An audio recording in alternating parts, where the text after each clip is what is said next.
سلام و درود. امروز اومدیم بهتون یاد بدیم که چگونه از تابع ایف استفاده کنیم و چه کاربردهایی داره. اول از همه چیز همونطور که میبینید ما همه کارها رو انجام دادیم. نمره ها رو نوشتیم. نام و نام خانواده. تنها کاری که الان باید انجام بدیم چیه؟ میایم روی J7 که میشه اینجا به این روی این سلول کلیک میکنیم و میایم به بخش FX.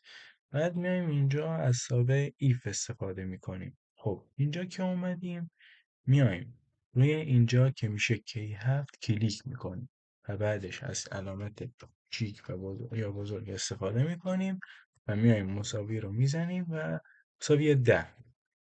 خب اینجا میاد که مثلا نشون میده مثلا اگه مثلا بیشتر از 10 باشه قبولش کنه.